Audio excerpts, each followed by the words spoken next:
আসসালামু আলাইকুম এভরিওয়ান। আমরা এবার আমাদের ফার্মে যে 1800 সোনালী মুরগির বাচ্চা বোর্ডিং করতেছিলাম, সেই বাচ্চাগুলো আমরা একেবারে ফুল ঘর ছেড়ে না দিয়ে ধাপে ধাপে মুরগির বাচ্চাগুলোকে ছেড়ে দিচ্ছিলাম।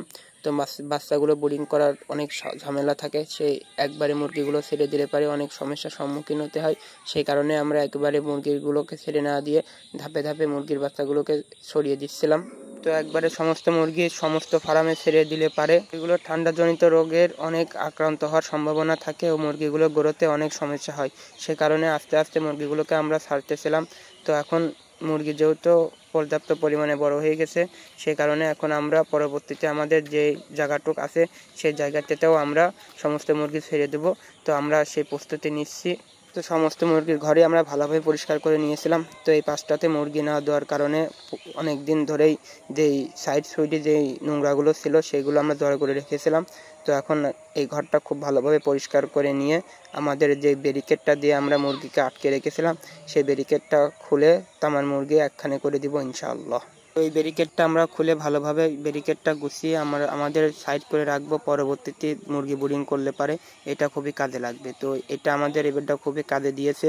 তো আপনারাও চেষ্টা করবেন যে যদি অনেক বড় ফার্ম হয় তো এইভাবে আস্তে আস্তে করে মুরগিগুলো দিতে, কারণ আমরা অনেকবারই মুরগি পালন করেছি। তো এবারটার মতো এত সুন্দরভাবে মুরগি দিয়ে আমাদের এত গ্রোথ এসেছে এটা আমাদেরও অকল্পনীয়। ও মুরগিগুলো আমাদের কম রোগে আক্রান্ত হয়েছে। তো যেহেতু বর্ষাকাল, এই বর্ষাকালে প্রচণ্ড পরিমাণে বৃষ্টি হচ্ছে, তো মুরগিগুলো এক সাইডে থাকার কারণে আমাদেরও একটু সুবিধা হয়েছে যে বৃষ্টি আসলে পারে কম বেশি বৃষ্টির পানি ঘরের ভিতরে চলে আসার আশঙ্কা থাকে। যেহেতু মুরগিগুলো এক সাইডে ছিল, আমাদের মুরগির ঘরটা দেখতে খুব সমস্যা হয়নি। অল্প কিছু সময়ের ভিতরে আমাদের মুরগিগুলো আমরা ঢেকে ফেলতে পেরেছি। আমরা খুব দ্রুত সম্ভব আমাদের ফার্মটা পরিষ্কার করে নিয়ে যেই বাঁশ টাশগুলো এখানে পড়ে আছে সেই বাঁশগুলো আমাদের কাজে লাগবে।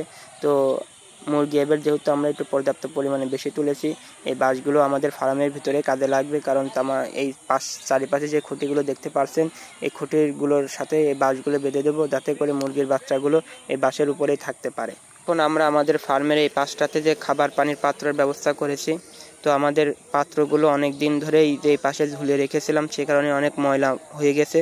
সে কারণে পাত্রগুলো খুব সুন্দরভাবে পরিষ্কার করে নিব এবং অনেক দিন পরে থাকার কারণে যে ময়লা মাটিগুলো জমেছে ভালোভাবে সাইডগুলো পরিষ্কার করে নিব, যাতে করে পরবর্তীতে এর ভিতরে খাবার দেওয়ার সময় যাতে করে কোনো ময়লা মাটি না থাকে। যেহেতু আগের বার এই মুরগিগুলো এই পাত্রতেই আগের মুরগিগুলো খেয়েছে, সে কারণে সেখান থেকে কোনো জীবাণু না থাকে, সে কারণে আগেই মুরগির পাত্রগুলোকে আমরা ভালোভাবে ধুয়ে নিয়েছিলাম, পরবর্তীতে ঝুলে রেখেছিলাম।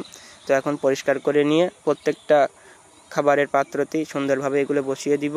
তো এবার একটা সুখবর দিতে চাই যে আমাদের মুরগি ব্যবসায়িক ভাইরা যারা আছেন, তো সবাই জানেন যে গত 2 মাস আমাদের মুরগির বাজারটা কি পরিমাণে খারাপ ছিল। তো আলহামদুলিল্লাহ আল্লাহর অশেষ রহমতে মুরগির বাজারটা খুবই সুন্দর একটি বাজার উঠেছে।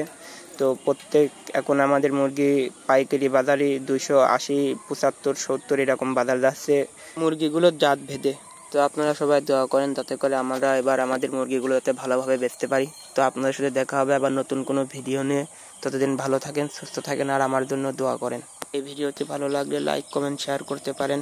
মুরগির খামার রিলেটেড ভিডিও পেতে সকল প্রকার ইনফরমেশন জানতে আমার এই চ্যানেলটি সাবস্ক্রাইব করে রাখতে পারেন।